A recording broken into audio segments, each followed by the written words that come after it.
1917, a young man came here to a small factory on the banks of the River Itchen in Southampton looking for a job. It was, by any measure, an extraordinary conjunction of circumstances. The young man had been trained as a locomotive engineer in a grimy factory miles away in the West Midlands. The factory here made small flying boats and was owned by an enthusiastic airman who happened to be passionate about racing aircraft. Now, as it happened, the man got the job, and he spent the rest of his career here, designing aeroplanes that not only won great renown for this country, but also, it could be argued, they helped to change the course of British and European history.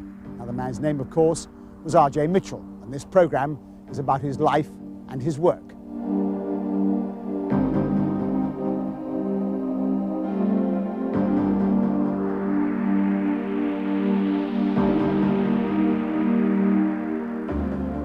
In July 1935, the Royal Air Force celebrated its Silver Jubilee with the biggest display in its history.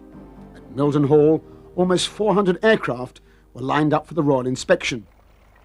In the afternoon, the cavalcade moved to Duxford, where 20 squadrons of frontline aircraft were ready to demonstrate the prowess of their pilots in close formation. But the aircraft themselves were ominously old-fashioned. Fabric-covered biplanes with top speeds of around 200 miles an hour. They were designed in the image of the aircraft that had fought over northern France fully 20 years earlier.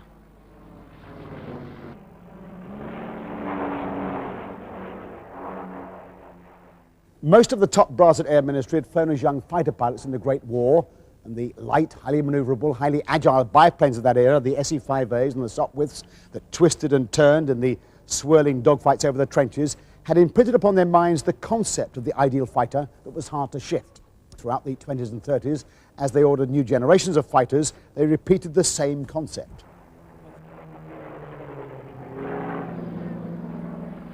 But even as the Hawker Furies twisted and turned in the sky over Duxford, in a drawing office on the banks of the River Itchen, a new and radical killer fighter was slowly taking shape. Against opposition from almost every quarter, government, industry, even the RAF itself, R.J. Mitchell steadily refined his radical design. The name Spitfire had been used for an earlier design that had failed, but somehow it stuck to this one, in spite of the fact that it was still unofficial, still not approved by a hidebound Air Ministry.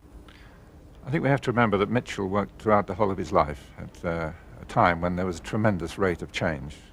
The speed, for instance, throughout the Schneider Trophy period up to the early 30s, maximum speeds are going up enormously, 7 or 8 times since the beginning of the Schneider Trophy.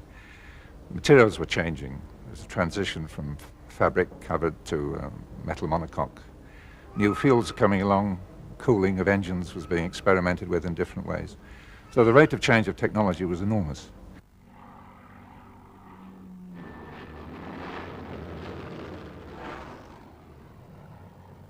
As we now all know, it was a damn close-run thing. When war broke out, only 9 squadrons were equipped with Spitfires. This is one of the very first batch of 310 machines that was built, 310 that was later to swell to over 22,000.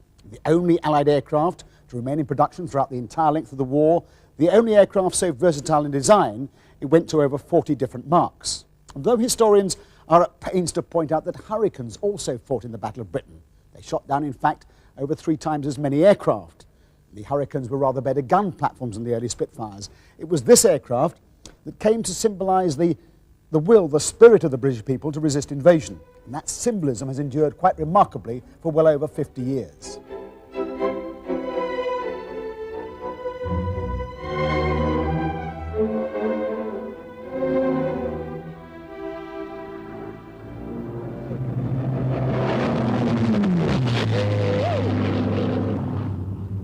"50 years, long after the names of the aces who fought in the battle have faded from the national consciousness.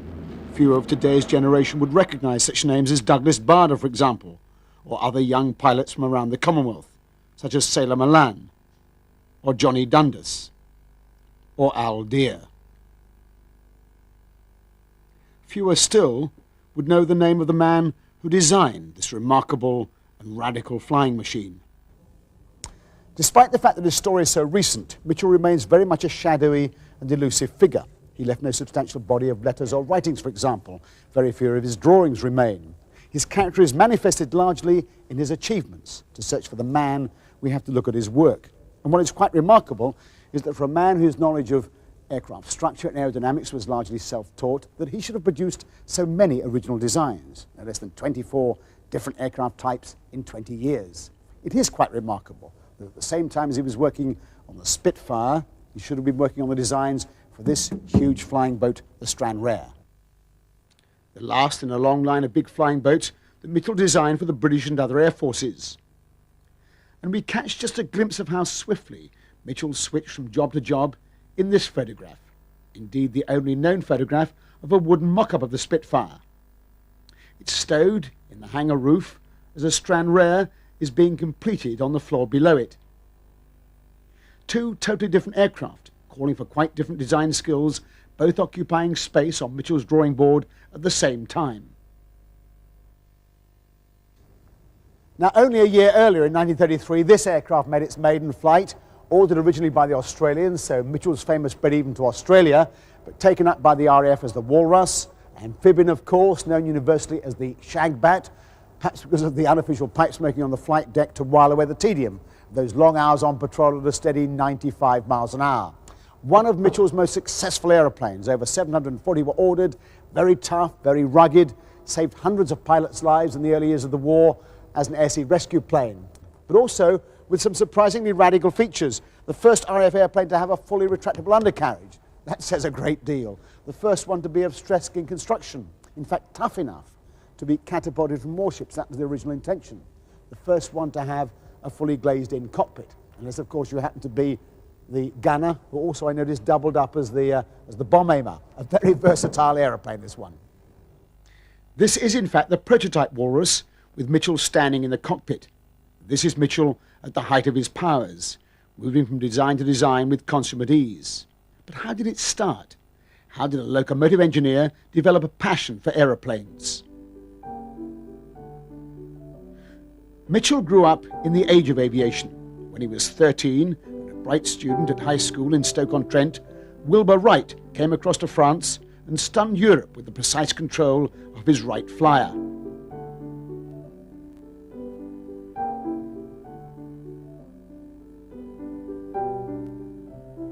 Anything to do with flying or aeroplanes grabbed the headlines. Air races were organised by national newspapers for these wonderful adventurers in their flying machines. But there was no aviation in Stoke-on-Trent, and at 16, Mitchell was apprenticed to a locomotive works to learn his trade, a classic route for a young engineer at the time. He was suddenly thrown into the world where he had to go off wearing overalls, carrying a tea can, getting his hands dirty, and he came back and told his father he wasn't very keen on the whole idea. And his father said, "You just like it and stick to it," and he did. He's always told me that 5 years apprenticeship at the Locomotive Engineering Works in Stoke-on-Trent was the most important part of his whole training. He said it turned out what he thought was an engineer with his feet on the ground, and I think he followed that all the way through his life. My father, right from the start, he prided himself that he was going to be able to, and he did, do every job that every man in the factory could do, be it at the bench or the drawing office or anything else. And he did that. And that is why I think he had such great respect from everybody, because they knew they couldn't play him up, because they knew he could do what they were doing. Although he rapidly moved from the shop floor to the drawing office, the grime of heavy industry oppressed him, and he decided to seek other work. Then Mitchell saw an advertisement for a job as assistant to Hubert Payne at the tiny Supermarine Aeroplane Works in Southampton, which built a range of small flying boats, and he applied for it. From that moment, he never looked back. His life was changed for good. He never even returned home. He simply asked them to send on his baggage. Now, Hubert Scott Payne's role in the story is largely that of the catalyst. He had a passion for anything fast and wanted to win the most coveted trophy in aircraft racing at the time, the Schneider Trophy. Now, that ambition gave both the resources and the all-important focus that enabled Mitchell's genius to flower. Without it, he might have remained the designer of some fine flying boats. With it, he became a designer of historic importance, because the Schneider Trophy dominated his life for about a dozen years. It forced him to press ahead. It forced him to take great leaps in design. In 1922, with Mitchell already now chief engineer and chief designer at Supermarine, this tiny company won the trophy for the very first time for Great Britain in Naples Bay. The aircraft was the tubby little Sea Lion II. The following year, Mitchell had to defend the trophy at Spithead, with only a modified version of the same aircraft, a traditional flying boat design. But now he was up against a powerful challenge from the US Navy, who came to Spithead not with flying boats, but with 3 elegant seaplanes, flown by professional Navy test pilots. Essentially, these were land planes with floats. An altogether different concept from Sea Lion III, a boat that could fly. The Americans won easily, taking first and second place at over 177 miles an hour. That was over 20 miles an hour faster than Mitchell's modified Sea Lion. But the crushing defeat was a revelation for Mitchell, his personal road to Damascus. He realised that as far as racing was concerned, the day of the flying boat was clearly over. But even so, the impact on his designs is astonishing. Working in his tiny cramped office at Woolston, with only a small team of helpers, he designed the S4, a monoplane with a pencil-slim fuselage and a pure cantilevered wing, built as a single unit with a plywood skin. It was a leap of pure genius. The S4 represented a very big leap forward in technology. Until then, most aeroplanes had been wire-braced biplanes, which were very strong but were associated with a lot of drag. And here, for the first time, we have a strong monoplane with very little drag. All aircraft design is a compromise. The aerodynamicists want a minimum drag aeroplane, and the structures designer, of course, wants the strength in the aeroplane. Now, Mitchell's great virtue was that he was an aerodynamicist and a structures designer and could produce an aeroplane that combined both of these characteristics at the same time. But Supermarine's test pilot Biard, seen here with Mitchell, was to say afterwards that he never really felt happy in the S4, not least because the visibility was appalling. Nonetheless, in the S4, he set a new record in September 1925 of an astounding 226 miles an hour. But in the Schneider Trophy races over Baltimore Bay, disaster was to strike. The American Navy entered their Curtiss racers, flown by test pilots like James Doolittle. The course had acutely angled turns around which the American pilots were pulling up to 8G. Biard in the S4 lost control and crashed into the sea. He was lucky to escape with his life. It was a moment of real disaster for Mitchell. His huge hopes in the radical S4 were dashed. Later on, the pilot Biard expressed the view that the crash was caused by wing flutter during the high G turns, but several aviation experts argued that Mitchell had simply exceeded the bounds of aerodynamic knowledge with his pure cantilevered wing. But whatever the cause, by now the RAF had realised that the Schneider Trophy races were providing a great deal of high-speed research at relatively low cost. They'd become a forcing house of aviation technology. What's more, they'd aroused tremendous popular support, which the still somewhat insecure junior service might well benefit from. So they decided to become deeply involved. They formed a team of hand-picked service pilots and funded 3 different British entries, from Gloucester and Shorts, as well as from Mitchell. Basically, they were testing biplanes against monoplanes and air-cooled radials against water-cooled inline engines. In 1926, the Italians won, while Mitchell set his sights on 1927 with the S5, which represented a huge technical advance over the S4. The S5s were totally triumphant, taking first and second places at over 280 miles an hour. These victories radically changed the course of Mitchell's life. His exploits had attracted the attention of the giant Vickers, and they proceeded to take over Supermarine, essentially to buy Mitchell's talents. My father had signed an agreement with Supermarine in 1923 where they agreed to employ him for 10 years, in fact. But one of the clauses in the agreement was that if Supermarine was to be taken over, and if the firm that took them over wanted him to continue with his services, he would have to do it. So when Vickers took over Supermarine in 1928, they knew that they had at least 5 years' work from the father, because they obviously said they did want him to stay. So this was a very important thing, and I think unquestionably the takeover was to a large extent, to obtain my father's services. Now, Trenchard, a biplane man, described the S5 as a freak, but despite that, the RAF decided to go ahead and back the 1929 races. But Mitchell had other problems. His airframe designs had stretched the Napier Lion engine to its very limits. To have any chance of winning, he needed a new and much more powerful engine, and one hopefully that fitted rather more neatly into the airframe than the rather more difficult configuration of the Napier Lion with its 3 banks of 4 cylinders. Now, Mitchell must have set his sights on this engine, the Kestrel, a V12 liquid-cooled inline engine developed by Rolls-Royce that Sidney Cam was about to fit into this aeroplane, the Heart.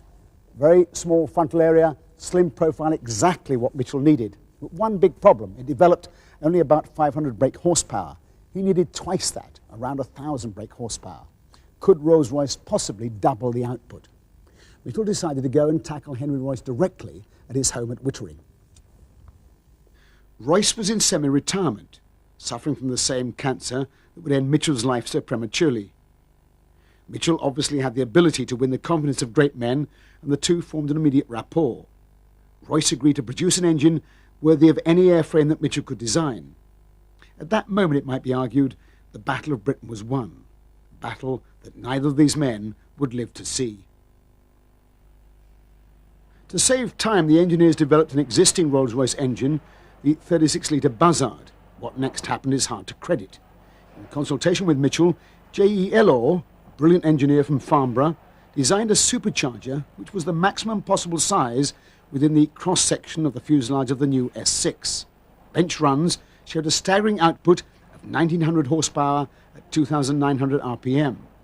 Now renamed simply the R-Type, it was tested and retested until it could deliver its rated power reliably for an hour, enough, that is, to last for just one race. While they slaved away over the engine at Rolls-Royce Derby, Mitchell got to work to redesign the S5 to take the awesome power of a new R-Type engine. And essentially the S6 was an enlarged version of the S5. This time both the wings and the fuselage were of metal construction. He retained the very, very fine wing section and the streamlined bracing above and below the wing to inhibit wing flutter. The pilot still had to cram himself into this remarkably primitive, confined cockpit space, and virtually the entire aircraft was used as a radiator. The wings for the water, fin was the oil tank, and there were oil cooling tubes along the entire length of the fuselage. Indeed, the RAF mechanics soon learned to be wary of touching any part of the aircraft after a test flight, because the most unlikely fitting could turn out to be very hot indeed. Floats served as fuel tanks with differential loading to help counteract the immense torque of that big twin-bladed propeller up the front end. Fixed propeller, particularly on the taxiing and takeoff runs, and testing on the aircraft went on right the way up to the starting wire.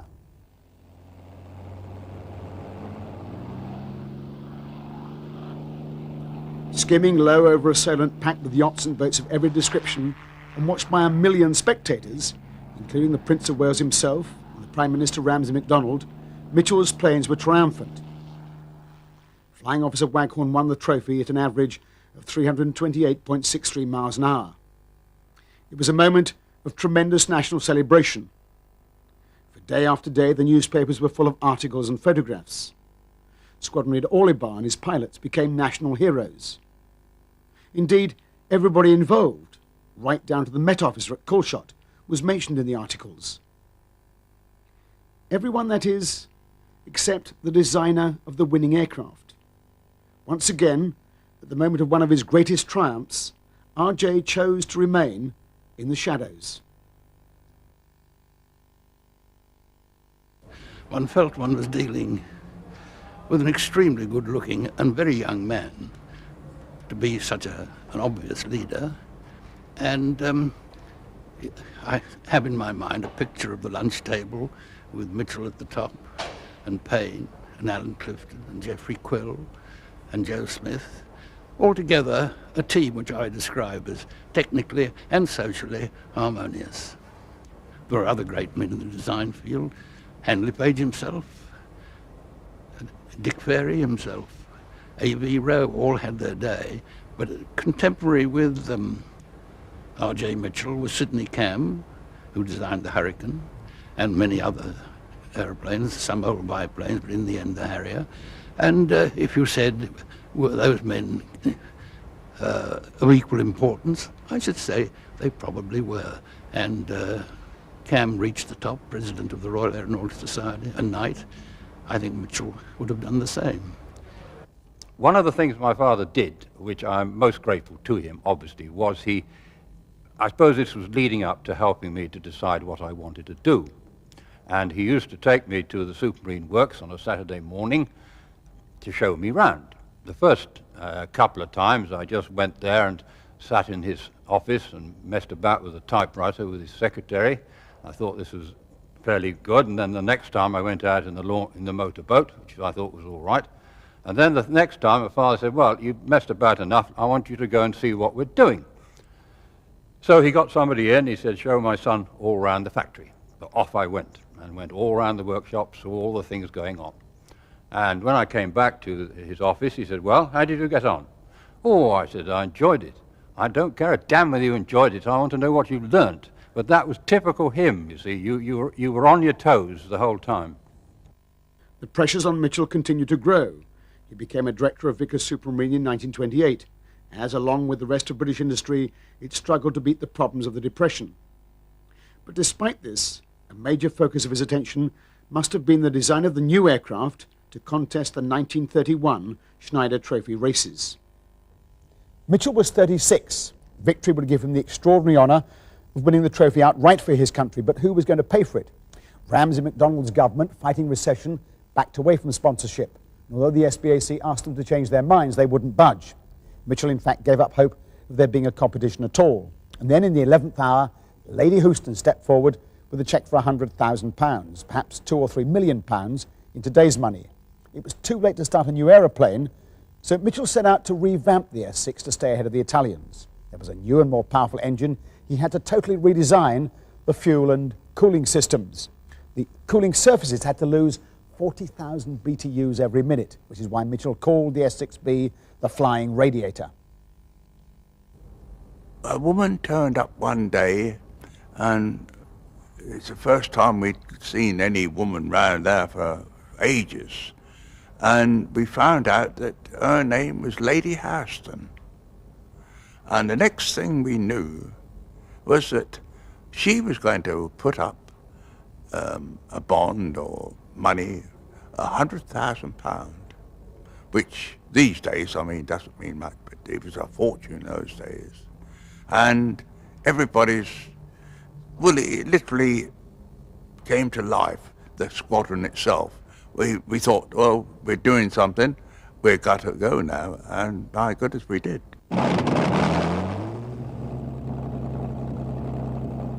The race itself was an anticlimax. The Italian threat failed to materialise. The S6B took the trophy with an average speed of over 340 miles an hour. A week later, Flight Lieutenant Stainfeld set a new world record at over 407 miles an hour. That was twice the speed of the frontline Hawker Furies. Indeed, it would be a dozen years before an RAF fighter would go faster, ironically a Griffon-engine Spitfire. It was an altogether remarkable performance. No one should doubt the courage of the pilots who flew these machines, hurtling at 100 feet or so above the waves at speeds they'd never approached before. In a broadcast made in 1931, Mitchell characteristically had unstinting praise for his pilots. I must express the very greatest admiration for the pilots of the high-speed flight of the Royal Air Force who carried out trials and operated these machines. Their job required great courage and great skill, and they played a very important part in developing the machines to their final state. My cousin, Harry Olimar, had the luck to be chosen to be leader of the high-speed flight of the Royal Air Force in 1929 and again in 1931. And in 1929 he was detailed off, if one can be, to have an attempt at the world airspeed record and hopefully to achieve 360 miles per hour, about 6 miles per minute, in Mitchell's latest creation, the S6, Supermarine S6. There were several runs. He did about 5, and 4 consecutive runs could be counted for the record. And settling himself down on one of these later runs, he took his eye on a yacht, settled his head back onto the headrest, and to his consternation, the yacht broke up into 5 separate pieces. Now, this was probably his first encounter with aerodynamic flutter. Luckily, the flutter went away, damaged the speed on that run, so he didn't quite make his cherished 6 miles per minute. But at 357.7 miles per hour, it wasn't bad. And at last, Mitchell received a measure of public recognition, a CBE from George V.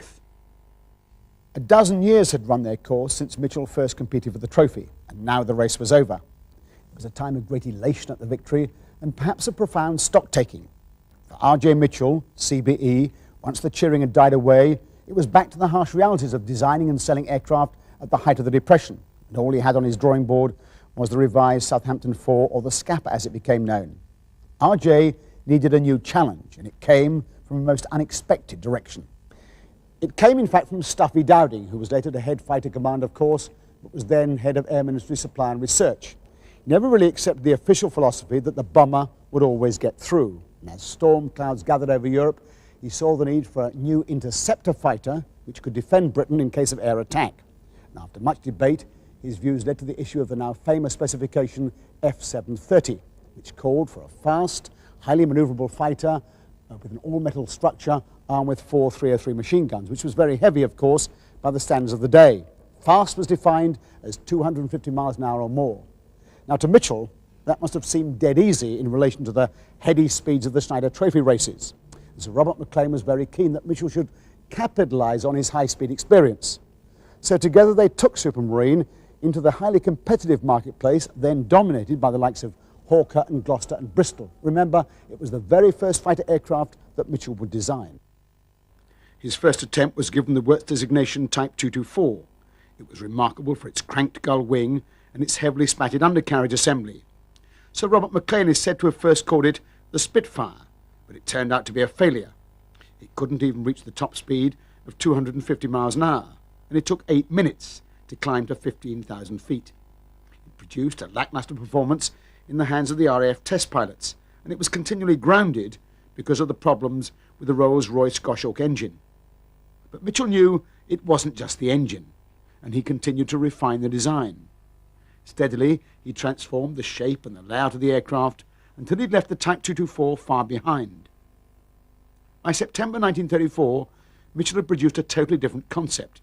At last, a fully retractable undercarriage, a much longer engine cowling, an enclosed cockpit fed into the fuselage, and the 4 machine guns moved outboard onto the wings to fire clear of the propeller arc. Altogether, a vastly improved design. But the men from the Air Ministry were having nothing to do with it. They had by now officially rejected the gull-wing Type 224, and now they rejected the improved Type 300. They didn't even go to prototype stage. The aircraft selected as the RAF's new frontline fighter until 1940 was this one, the splendid but outdated Gloucester Gladiator, a fabric-covered biplane in direct line of descent from those aircraft that had fought the war 20 years earlier. It was a huge blow for Mitchell. He was by now one of the most talented and experienced aircraft designers in the world, yet he'd failed to meet the Air Ministry specification. And at about this time, he had yet another huge blow. He learned that he was suffering from cancer. I wasn't aware, really, that anything was going wrong, but of course my mother did. He'd had certain symptoms. And the doctor was called in, and he said he must go in for an immediate operation. And my father said, no, we are going on holiday first. But it was my mother that stopped that. She said, oh, no, we don't. You must go in. So he had his major operation. It was rectal cancer. He had a colostomy, a permanent colostomy. And he was told quite clearly by the surgeon that there was a very, very grave risk that the cancer would return. And if it did, there would be nothing that could be done for him. He said if you managed to survive for 4 years or so without it returning, then hope might be a bit better. But my father knew, really, that his days were numbered, I think. And of course, it is under those conditions that he went back and designed the Spitfire. I always say at this time, not that my father ever mentioned it to me, but I always say that nobody could have blamed him if he'd said, I'm going to retire at that stage and enjoy what little life I have left. If he had done that, of course, no Spitfire. So I think this country does owe him quite a lot for the courage that he showed in this great physical adversity. But the summer crowds that flocked to the annual RAF pageants at Hendon knew nothing of this. The matchless flying concealed the unimaginative thinking of the air staff, who decreed that biplane fighters would serve until 1940. Desperately, Mitchell knew that to overcome their resistance, he now had an additional, implacable enemy: time. Exactly what happened next isn't entirely clear, but it looks as if Sir Robert Maclean, Mitchell's boss, got together with the Rolls-Royce board in November 1934, and basically they decided to ignore the Air Ministry specification as being too limiting and to put their very considerable weight behind Mitchell's genius. In 1957, Maclean wrote to the Sunday Times to shed some light on the matter, and he said, "I felt that Mitchell and the design team would do much better by devoting their qualities not to the official specifications, but to a real killer fighter." After unfruitful discussions, he says, with the Air Ministry, my opposite number and I in Rolls-Royce decided that the two companies together should themselves finance the building of such an aircraft. Rolls-Royce worked flat out to upgrade the sturdy and proven Kestrel engine to produce at least 1,000 horsepower. This is that engine, named the Merlin, after the bird of prey rather than the wizard, although both would seem appropriate.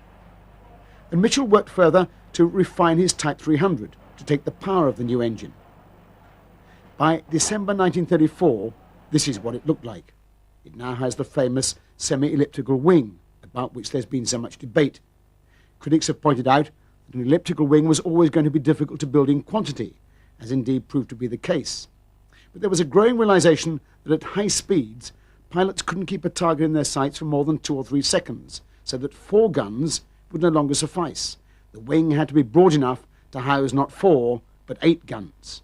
Now, to get the 8 guns in, and Mitchell insists on a thin wing. It's only about 6% thick really towards the tip, which is very, very thin. You actually had to increase the chord, and it's that which gave it its rather exaggerated and very beautiful elliptical shape in plan form. It actually had another advantage, and that it reduced the aerodynamic loading across the middle of the wing, where that large chord existed, and it gave the aircraft remarkable stall-free characteristics, up to quite high incidence, and a lot of aileron power, which it probably wouldn't have had with a straight taper wing, and that gave it an enormous advantage in combat. We have to remember as well, of course, that fighter-to-fighter combat wasn't actually envisaged at the time of the design. Like the Hurricane, it was designed as a bomber-destroyer.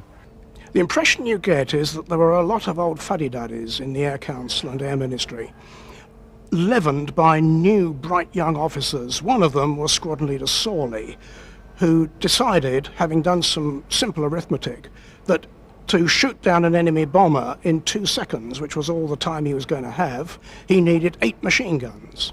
Now, typical armament in those days was 2 machine guns, and this was a bit of a revolution for a start, and having got one revolution, it possibly opened the doors to such incredible things as retractable undercarriage, cantilever monoplane wings, variable pitch propellers, even enclosed cockpits, which was all heresy to an awful lot of chaps who liked to feel the wind going past and crane out of the cockpit to see what was behind them. Vickers and Rose between them had called the Air Ministry's bluff. Within a matter of weeks, a new specification was issued based on Mitchell's latest drawings. They'd won. £10,000 was paid over for a new prototype. Of course, it wasn't the end of the road. There were many more meetings with the men from the ministry, and some major modifications were made. And all the time, of course, Mitchell was fighting off the pain and the fatigue of his cancer. But in March 1936, prototype K5054 took off in a crosswind at Eastleigh. There were no movie cameras around, no chase planes to record this historic event. 3 weeks later, the newsreels were filming at Eastleigh. Up to this time, the Spitfire had cost the nation just under £16,000. Never has a government paid so little for so much. The Spitfire takes off first. This is the latest type of single-seater fighter, and as you can see, a monoplane. In design and construction, she is not unlike the last Snyder Trophy winner. And she's going to be a great asset to the RAF, it's pretty obvious. We are flying along in our own plane at about 175. So what speed she is capable of, you may judge from the pace at which she overtakes us.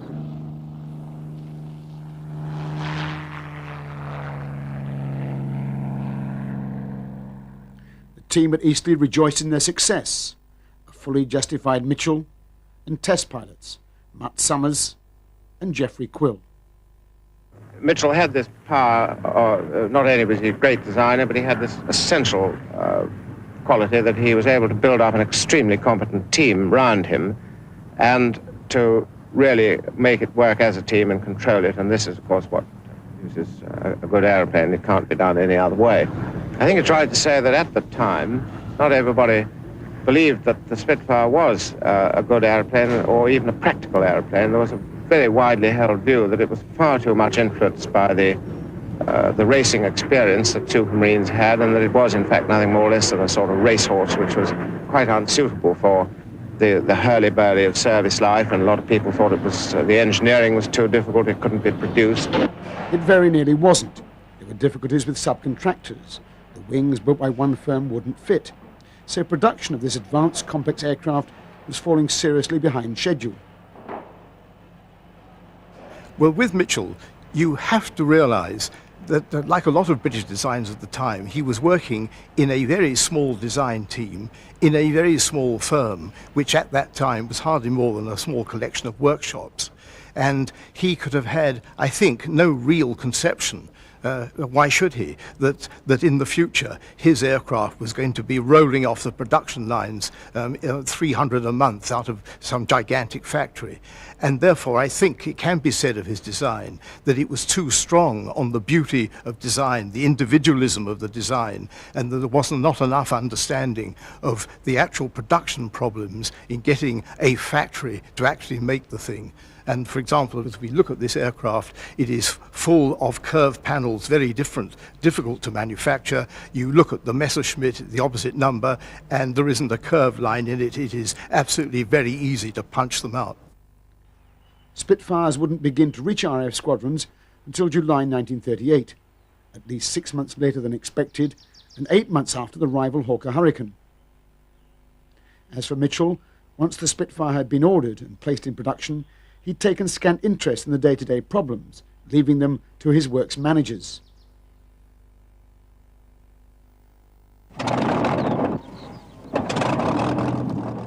As far as he was concerned, the Spitfire was, I think, more or less over.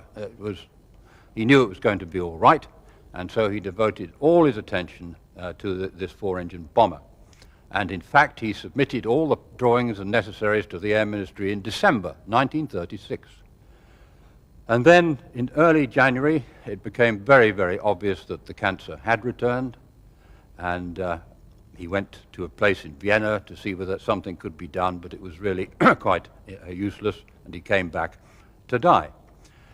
He wrote a lot of letters to various people when he knew he was going to die, people in the Air Ministry and so on, all those involved in his work. And the only thing that he ever mentioned was, in fact, the bomber. He never said a word about the Spitfire.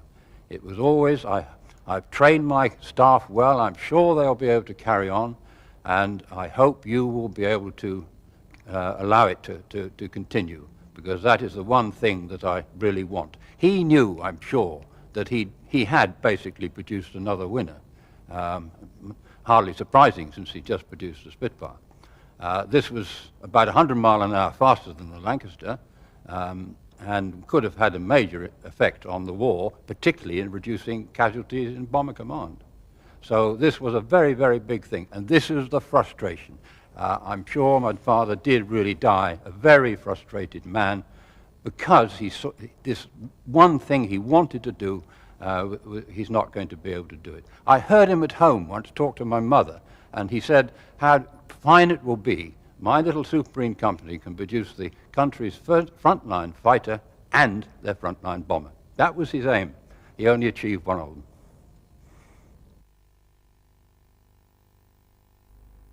In 1936, his bomber design was accepted, together with one from Shorts.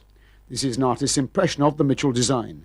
Notice the reverse elliptical wings. It was intended to have an all-up weight of 55,000 pounds and an estimated maximum speed of over 350 miles an hour, considerably faster than the Lancaster.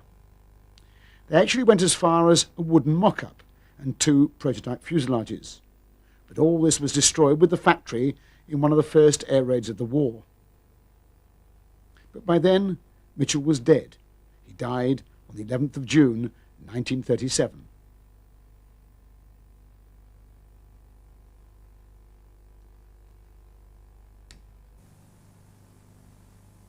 So, how are we to remember this man?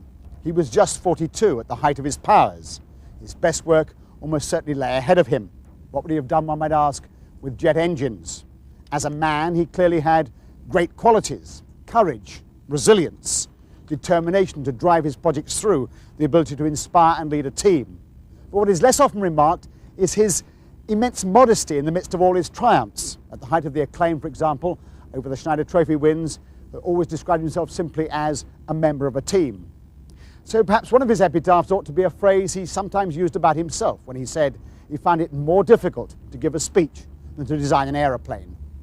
I think it's very difficult to actually decide where Mitchell ultimately stands because he died young. You only have this really single great monument, which was the Spitfire, which was clearly one of the most outstanding aircraft of the Second World War. Whether he would have gone on to design other great aircraft must remain a matter of speculation. The point about Mitchell is that he died while the aircraft industry was still in this heroic time of relatively small outfits designing the aircraft, relatively small workshops making them.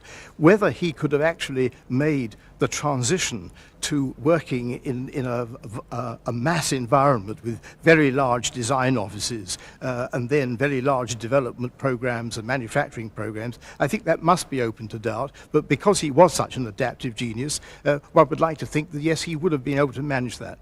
I think if one had to select 2 or 3 key things about Mitchell, and very few of us even met him, certainly didn't know him, I didn't, unfortunately, it is that he was able to go to the essence of a problem very clearly. He had remarkably good insight and the ability to summarize things. And that was against a background of a lot of engineering science. He was a good mathematician, not just drawing things by eye. Secondly, his attention to detail was excellent, and that's, interestingly, a characteristic of both Sidney Cam and William Messerschmitt, ability of great designers, and he was certainly one of those. And the other thing was he was prepared to take risks, but to think things through, not just to go boldly at it. He was known as a great thinker, and he had also listened to other people. And I think those 3 things, added to the elegant simplicity of the way he went about things, really marked him out as superb. Mitchell's death was an immense loss to Britain, but his work on the Spitfire had been completed just in time. Indeed, in the following year, as this decisive weapon of war went into production, the British Prime Minister was compelled to fly to Munich to make one final effort to keep war in Europe at bay. I had another talk with the German Chancellor, Herr Hitler. And here is the paper which bears his name upon it as well as mine. The treaty was, of course, worthless. Within the year, German Stuka bombers took off to attack Poland. The Second World War had begun. This is London.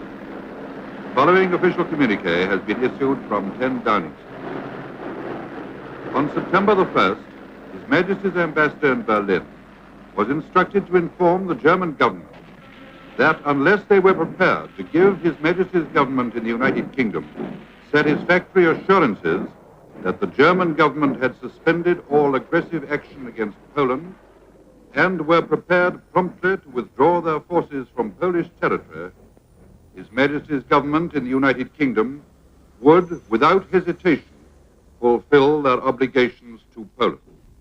I have to tell you now that no such undertaking has been received, and that consequently this country is at war with Germany.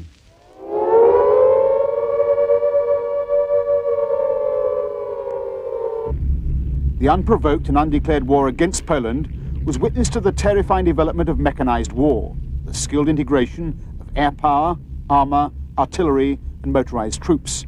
It brought a new word to the military lexicon: blitzkrieg, lightning war. Poland was crushed in a little over 3 weeks, swiftly followed by Denmark, Norway, Holland, and Belgium. and despite a massive army and a huge air force, France itself was overcome in a matter of days.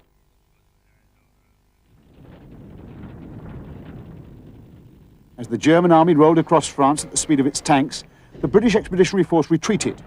A few heavily outnumbered RAF squadrons in France sustained grievous losses, trying to stem the enemy advance, to no avail. The British Army was neither trained nor equipped to fight this new war of mobility, although in fact it owed much to the writings of a prescient British officer, Captain Liddell Hart. Spearheaded by the screaming Stuka dive bombers, the relentless German advance continued until they reached the sea. From the German frontier to the Atlantic coast had taken less than 3 weeks. What was left of the British Army was cornered at a seaside town named Dunkirk.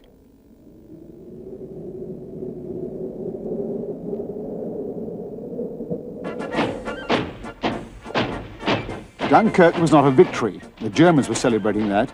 It was, however, a deliverance. Over 320,000 Allied troops lived to fight another day. Hitler was convinced that the war was over.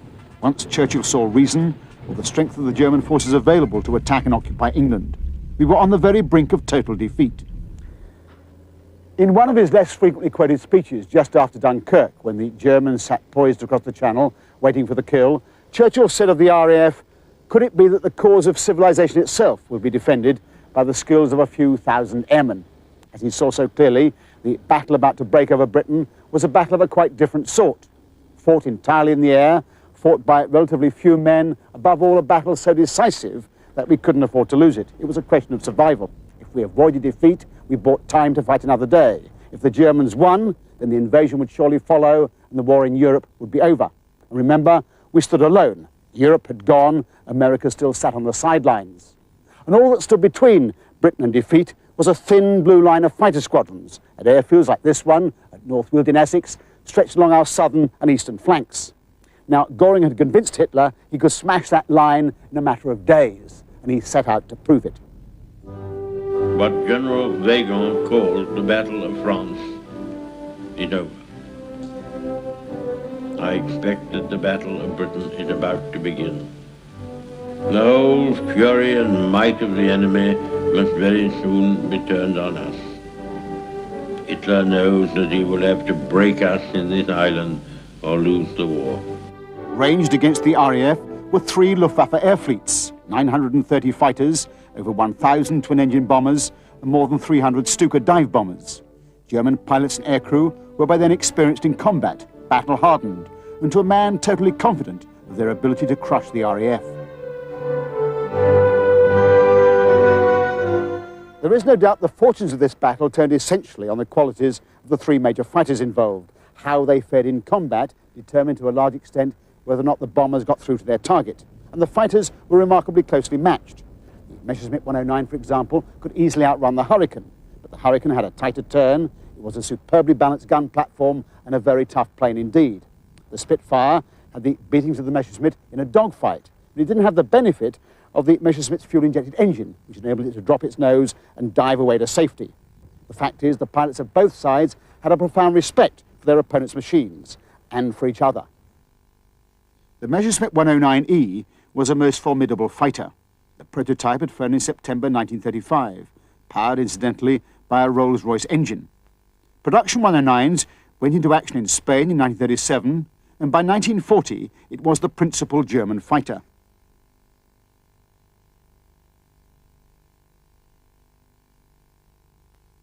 The Hawker Hurricane first flew just 2 months after the Messerschmitt. During the fighting in France, Hurricanes had fought against the Luftwaffe, and German pilots soon respected this very rugged and manoeuvrable fighter. During the coming battle, Hurricanes would destroy more enemy aircraft than all other aircraft and guns put together.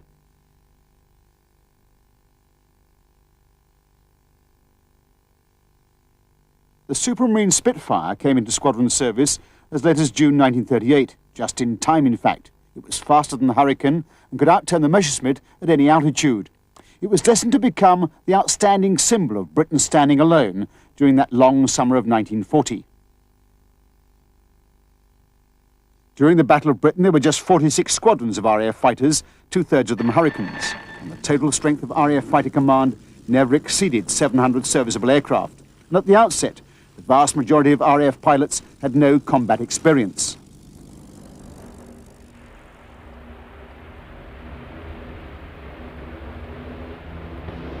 That summer was perfect, day after day of hot sunshine and cloudless skies, soon to be a vast battlefield. The scene was set. RAF fighters were serviced and endlessly checked by ground crews proud of their fighter and their pilot. The Battle of Britain is now considered to have been fought from July the 16th, when Hitler issued his directive to smash the Royal Air Force, and the end of October, but the dates are arbitrary. It had no clear beginning or indeed end. The German purpose was nothing less than to sweep the RAF from the sky in order to clear the way for their invasion fleets.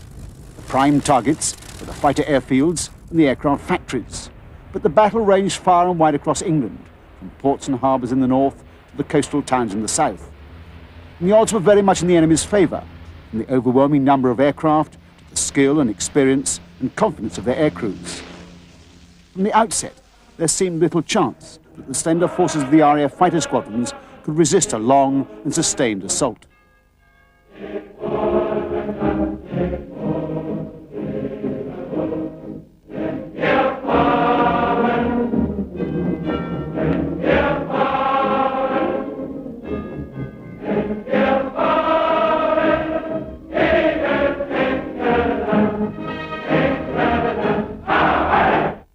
But the Germans had completely underestimated the immense value of British radar, which they thought too primitive to be effective.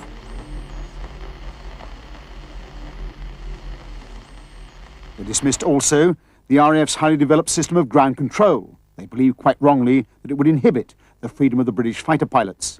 And they knew nothing of the activities of the British code breakers, whose shadowy contribution to the battle is still far from clear. But all in the end depended on the skill and resolve of 1,000 or so young men, the fighter pilots of the RAF, many of whom had come straight from flying schools. There was no learning curve, only the straight line of kill or be killed. In air combat, there are no grades, no classes. Once the battle is joined, all are considered equal. Though inevitably, some become more equal than others.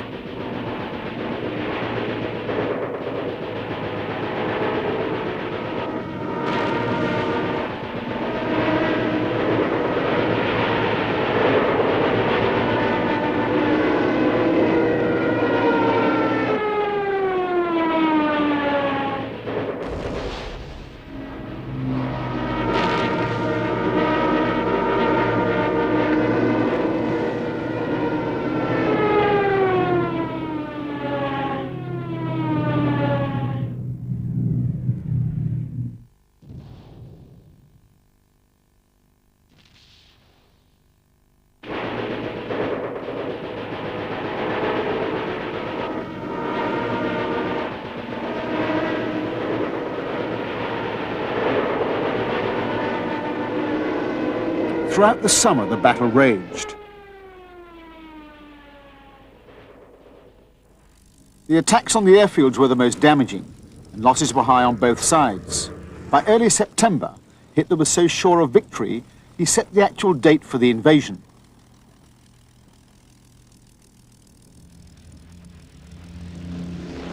During August, the rate of attrition of RAF fighters was so great that ground crews worked round the clock to keep the fighters serviceable. And a good crew could refuel and rearm a Spitfire in under 15 minutes.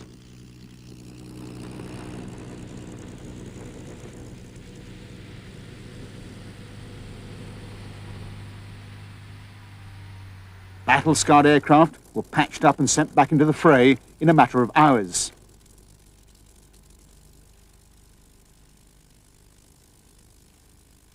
Young WAFs in the vital fighter control rooms stayed at their posts hour after hour, even when under attack.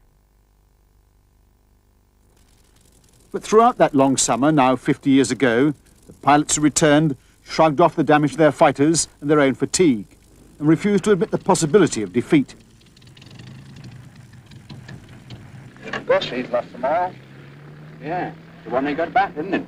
Yeah. I saw him crash into the sea, and the crew got away in a rubber dinghy. Swell, that's 111 definitely destroyed. And I got a shot 110. Oh, nice work. Saw the two chaps bail out. Mm-hmm. And found some pilots in that. Yes, and one of their parachutes, unfortunately, or fortunately, didn't open. Uh-huh. Sortie followed sortie. Pilots returned to the battle 3 or 4 times a day. War without end. The Luftwaffe too were proving to be mortal after all. For them, the bitter taste of the unthinkable, defeat. Pilots nursed their shot-up bombers back to bases in France, the lucky ones, that is. At the height of the battle, Luftwaffe were losing 40 or more bombers in a single day.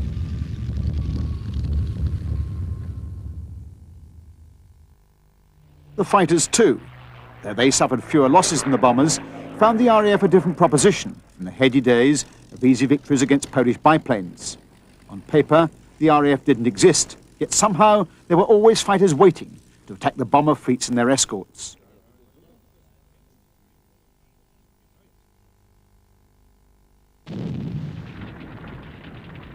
Even Goering began to admit that things were going badly. German fighter ace General Adolf Galland. Goering came out to our airfields in France. He was met at us fighter pilots because we did not succeed in giving sufficient defense to our bomber squadrons against British fighters. When Goering asked me what he could do about it, I replied, "Get me Spitfires for my wing." The legend of the Spitfire was being created on both sides. Throughout the battle, much depended on the aircraft factories. They alone replenished the squadrons and kept them in the battle. Between August the 24th and September the 6th, Dowding lost no less than 466 of his precious fighters. By mid-September, the battle had reached its climax. On Sunday the 15th, Goering set out to deliver what he believed would be the final hammer blow to the RAF. Every available bomber and fighter was to be thrown into the assault. He had already transferred the bulk of his Messerschmitt fighters from Scandinavia to France. Over 600 of them were now based just across the Channel, only 25 minutes flying time away.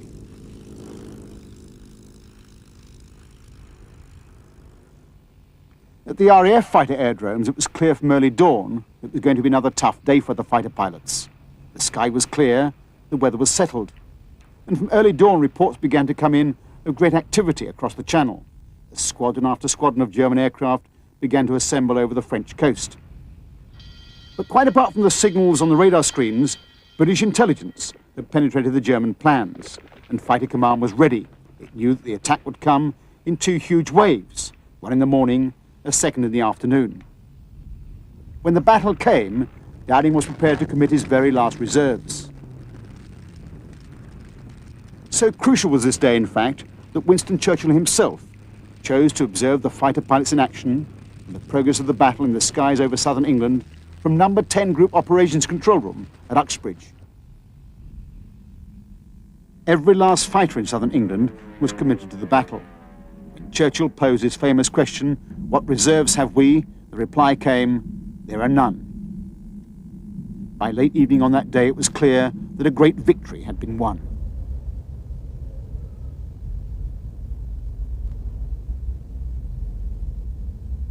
Air Ministry communique. The biggest bag yet.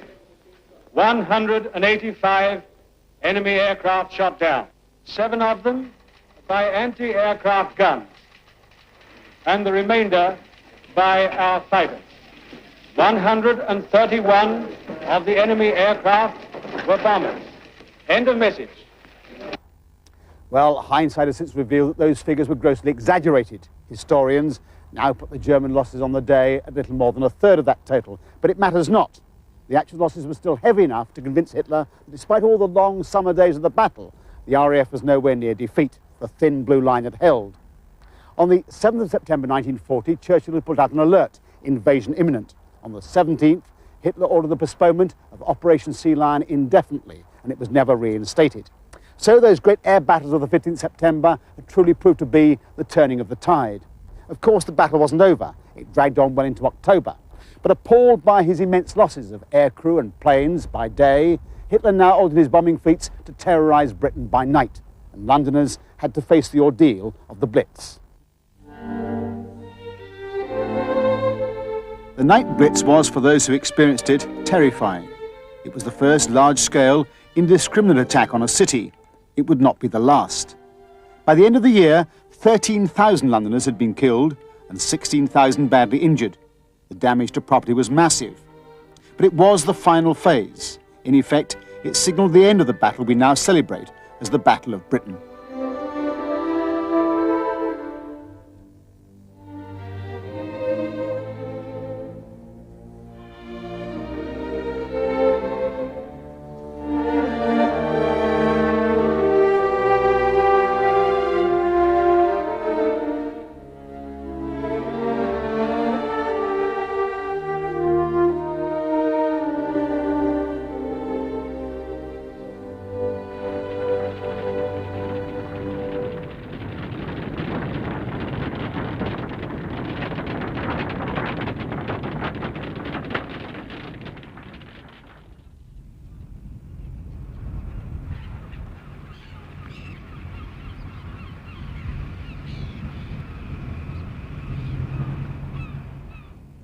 In a sense, these old fighter aerodromes like North Weald and Biggin Hill, Debden and Duxford and Tangmere and the rest are like huge silent war memorials to the men who flew so bravely from them 50 years ago. Because what we mustn't forget is that the battle that raged in these skies in the summer of 1940 was one of the greatest battles in history, a battle that will ring down the ages like those of Agincourt and Trafalgar.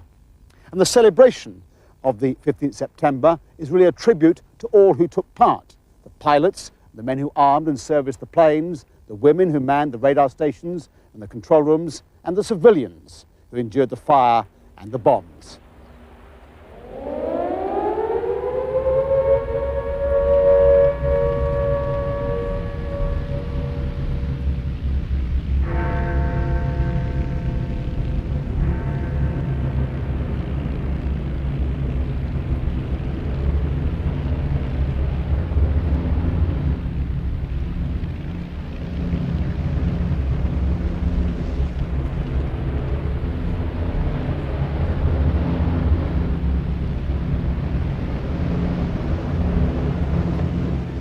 To everyone's relief, the 15th of September 1990 dawned bright and clear with only a light wind out of the west.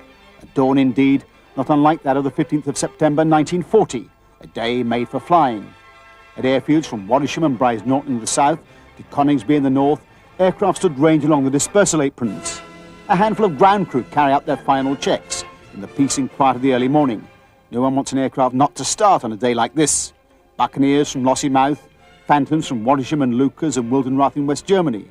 16 are taking part in this flypast to represent the squadrons of Phantoms still flying with the RAF as air defence fighters. Every one of them has as much power in its twin Rolls-Royce engines as a whole squadron of Spitfires. This flypast is a huge tribute to all those who took part in the Battle of Britain, the biggest display of British fighting planes since 1953 for the coronation of Queen Elizabeth II. Indeed, its like may never be seen again. An aircraft have been brought in from every corner of the RAF's operations. This Nimrod crew, for example, will be flying over 500 miles back to Kinloss directly after the flypast, hence the need to take care of the inner man.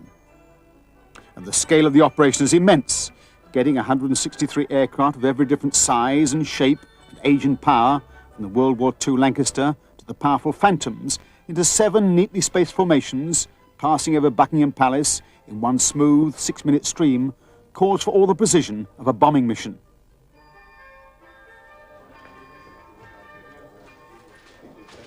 And the briefing is no less detailed. The flypast is to be led by Air Vice Marshal Bill Ratton, commander of 11 Group, and based at Bentley Priory in Middlesex, from where, of course, the fighters in the Battle of Britain were controlled. Weather wide open. You can see the Barbican from overhead here just about. So we'll start up at 11:16, 5 minutes before that. We'll take off at 11:26, and what I'll do is exactly the same as during the rehearsals. Start, taxi without delay, out to 05. I'll pull onto the LRP, and I'll go to the far end of the LRP, so everybody just tucks in behind me. We'll chunter on down Sudbury, Braintree, Chelmsford, and we're finally hacking over the IP at 11:56 local time. Then we'll be looking for something like 165, 170 knots indicated all the way down. We'll see how that works out. I'd like to be a bit faster than that, actually in the overhead, just to make a little more throaty noise. But I won't make any violent throttle changes at the wrong minute, obviously, because I have to.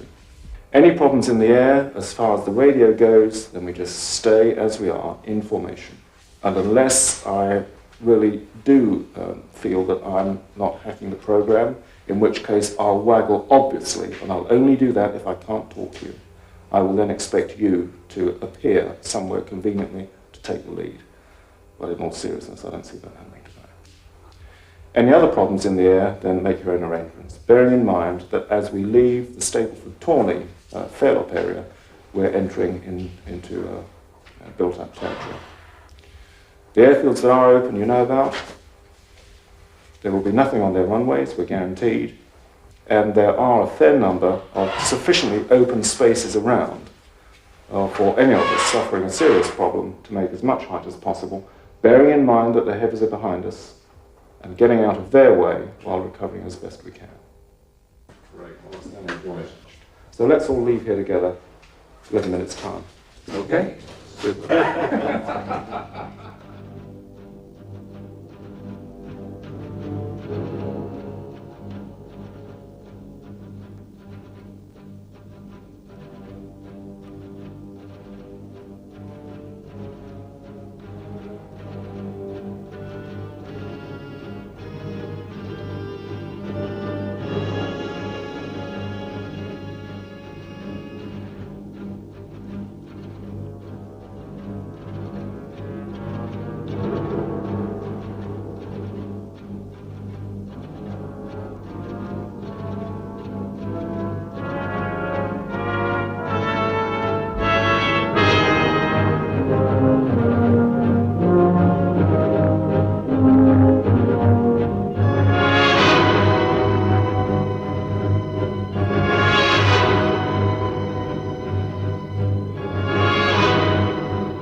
To lead the flight past, the Air Vice Marshal will be flying the Spitfire Mark IIA, the oldest Spitfire still flying, and what is more, one which actually took part in the battle.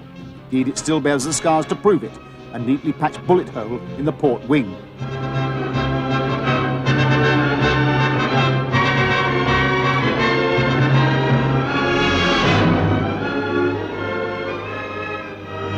And the Lancaster has no less proud a lineage. It represents the 47,268 young aircrew of Bomber Command who lost their lives in the war against Germany.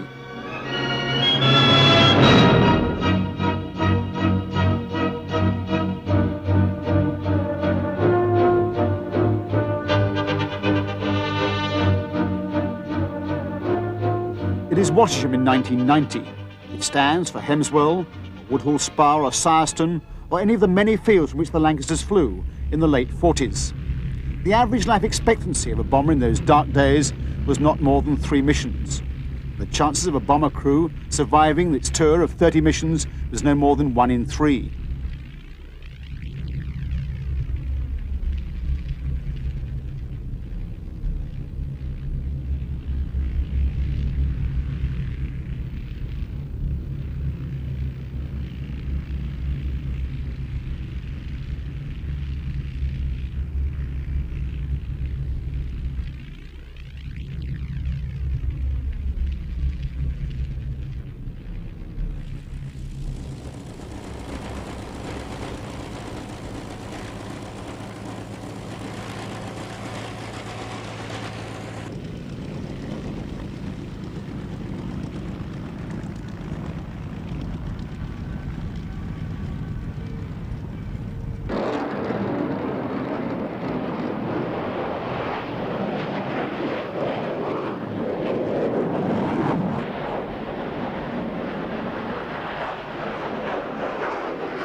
On track and bang on time, the leading aircraft are now on the eastern outskirts of London, and the whole flypast is assembled behind them. The jet fighters closed up into their formation boxes over Cambridgeshire and Lincolnshire before joining the stream. Bigger aircraft, the Nimrods and the VC-10, over the Suffolk coast. Now the whole flypast is stretched out line astern and aimed to fly straight down the Mall and over the waiting crowd at the Palace. 50 years to the day after the few rose to fight their great battle in these skies, the RAF and the nation once again pays tribute to them for their courage and their sacrifice.